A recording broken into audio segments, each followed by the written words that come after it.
Shalom adik-adik Horompat, apa kabar ya hari ini? Luar biasa, sukacita, haleluya.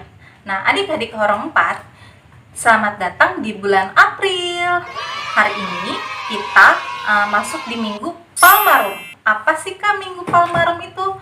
Minggu Palmarum adalah hari peringatan dalam liturgi Kristen. Biasanya jatuh di hari Minggu sebelum Paskah. Nah, peringatan tersebut atau perayaan tersebut biasanya diadakan untuk mengenang Yesus Kristus masuk ke kota Yerusalem sebelum ia disalibkan. Seperti itu. Nah, adik-adik, sebelum kita mendengarkan dan membaca firman Tuhan, untuk itu kita angkat pujian terlebih dahulu. Betapa baiknya Engkau Tuhan. Betapa baiknya Engkau Tuhan, kasih-Mu tiada berkesudahan. Betapa mulia kasih-Mu Yesus, jiwaku diselamatkan. Hosana ku memuji Tuhan, Hosana ku tinggikan Yesus. Hosana, Hosana, Hosana. Betapa baiknya Engkau Tuhan, kasih-Mu tiada berkesudahan. Betapa mulia kasih-Mu Yesus, jiwaku diselamatkan. Hosana ku memuji Tuhan, Hosana ku tinggikan Yesus. Hosana, Hosana, Hosana.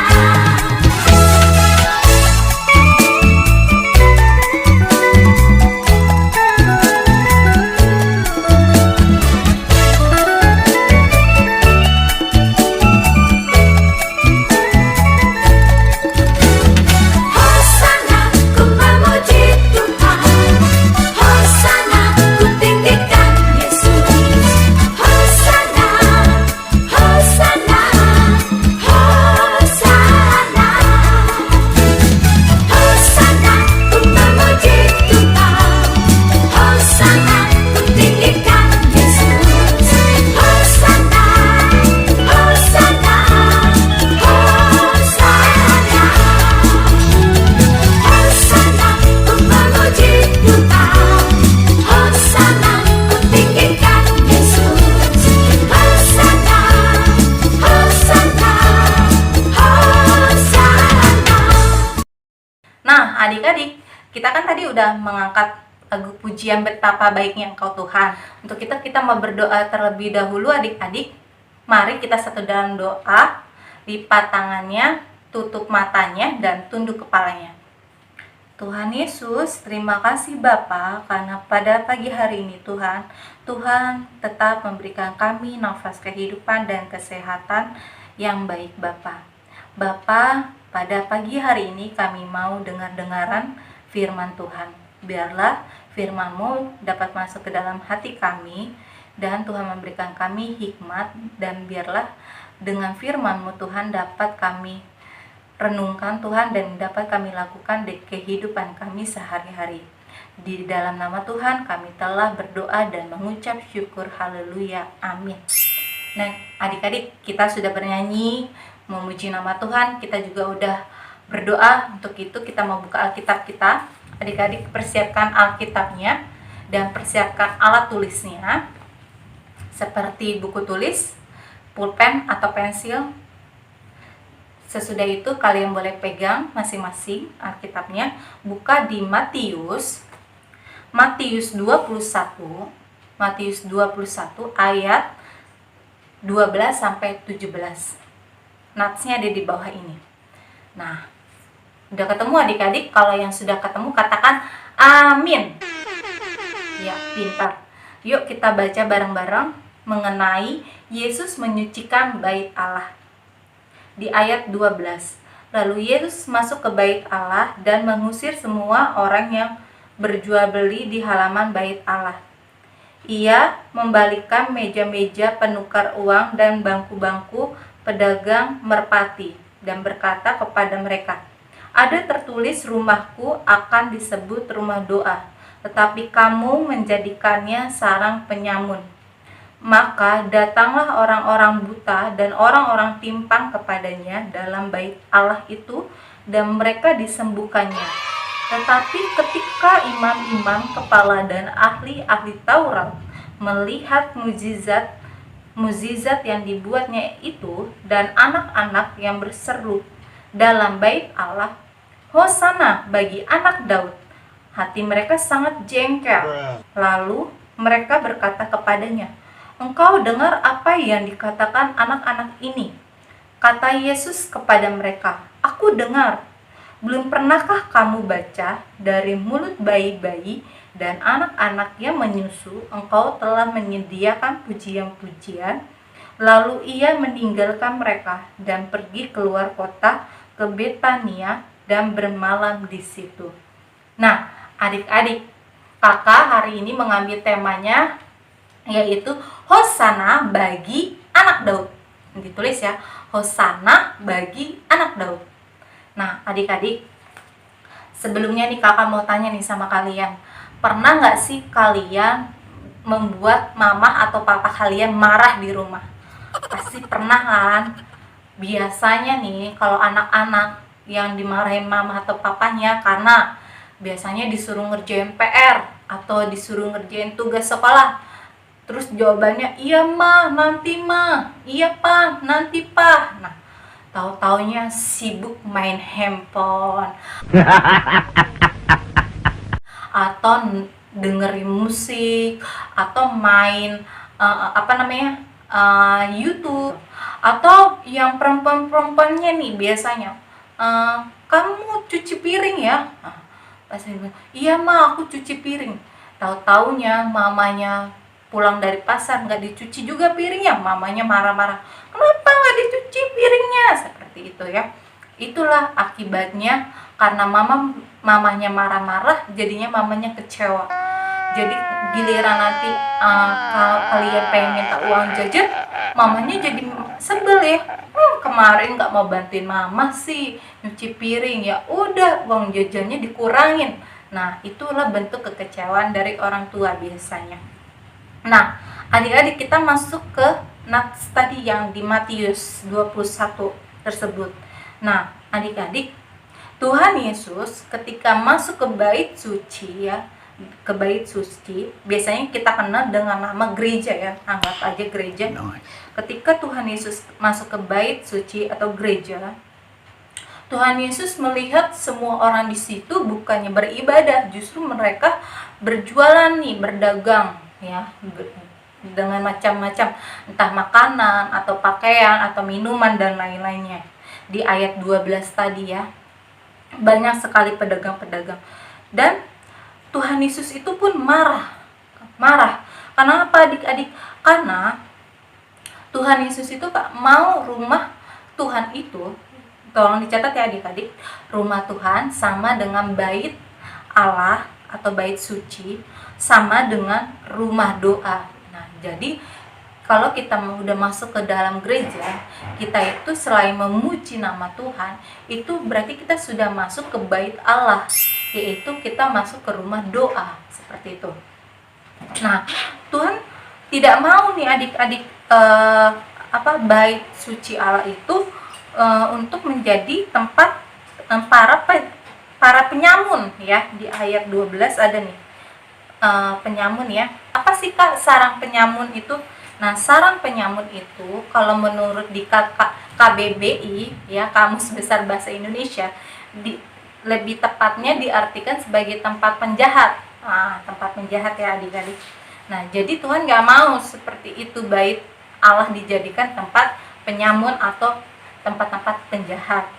Nah, oleh karena itu adik-adik, tujuannya selain kita untuk datang ke rumah Tuhan untuk memuji atau memuliakan nama Tuhan, untuk mendengarkan firman Tuhan, untuk merenungkan firman Tuhan, untuk mengaku dosa kita juga perlu nih menjaga kebersihan rumah Tuhan. Karena Tuhan senang sekali jika rumahnya tetap dijaga dengan baik.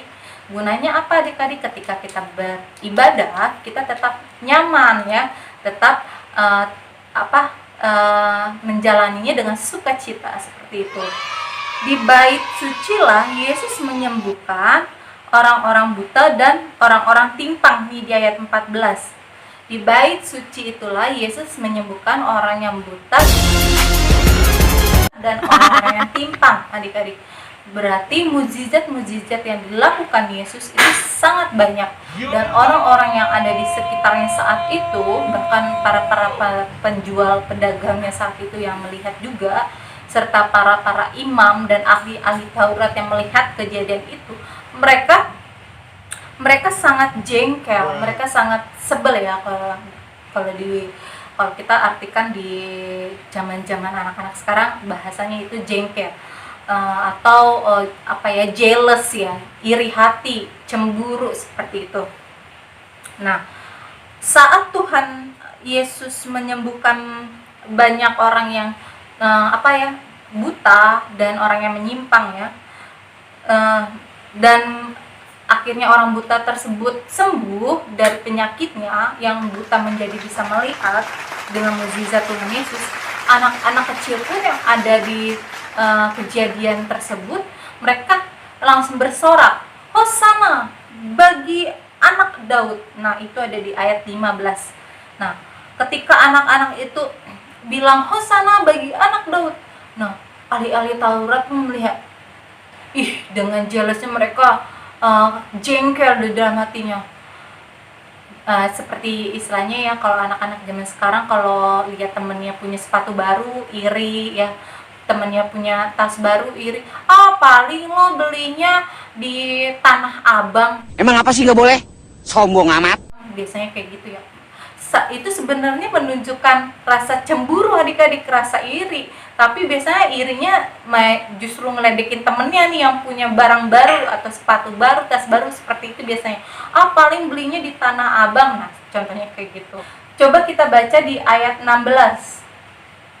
Di ayat 16 itu adik-adik, orang-orang sekitar sana itu mereka bertanya seperti ini kepada Yesus. Engkau dengar apa yang dikatakan anak-anak ini? Maksudnya anak-anak kecil yang ada di sekitarnya ya. Terus Yesus selalu menjawab, aku dengar. Belum pernahkah kamu baca dari mulut bayi dan anak-anak yang menyusu, engkau telah menyediakan puji-pujian. Nah, seperti itu adik-adik. Jadi sebenarnya Tuhan Yesus itu senang banget sama anak-anak kecil ya. Senang banget. Justru di Markus 10 ayat 14 itu berkata bahwa anak-anak itulah yang menjadi empunya kerajaan Allah atau kerajaan surga. Jadi Yesus itu sangat kesal ketika ada orang-orang yang istilahnya ketika anak kecil itu datang kepadanya justru dilarang-larang untuk bertemu dengan Yesus. Jadi Yesus tuh dengan murah hatinya, justru Yesus memberikan perumpamaan bahwa dari kecil pun, istilahnya dari kecil, dari kita tidak mengetahui apa-apa, dengan kepolosan anak kecil itu Tuhan Yesus senang. Karena biasanya anak kecil itu sifatnya jujur, terus terang, apa adanya, polos ya. Tuhan Yesus itu senang seperti itu. Makanya di sini Tuhan Yesus langsung kasih tahu ke mereka, ke banyak orang sebenarnya ini ya, dari mulut bayi-bayi dan anak-anak yang menyusu engkau telah menyediakan puji-pujian. Nah, seperti itu adik-adik. Yesus menjawab mereka. Dari nats ini kita bisa menyimpulkan bahwa Tuhan Yesus itu tidak pernah berubah ya, dari dahulu, sekarang sampai selama-lamanya dia tidak pernah berubah. Bahkan Tuhan Yesus pun bisa marah, ternyata ya, bisa marah ketika ada orang ya yang istilahnya tidak menghormati bait Allah. Berarti artinya gini adik-adik, ketika kita mengandalkan sesuatunya pada Tuhan, kita serahkan pada Tuhan, ya Tuhan akan turut campur, turut ambil bagian. Nah, untuk itu kita nggak boleh istilahnya mengecewakan Tuhan. Apapun, sekecil apapun perkaranya, atau sekecil apapun tindakan kita untuk menyenangkan hati Tuhan, itu sangat berharga buat Tuhan.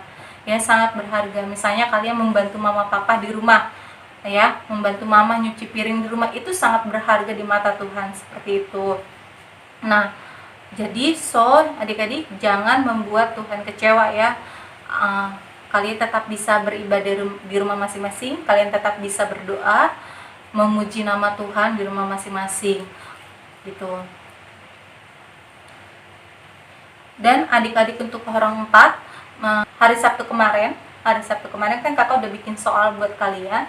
Terima kasih buat adik-adik yang sudah mengirimkan jawabannya kepada kakak, dan itu akan kakak koreksi hari ini ya.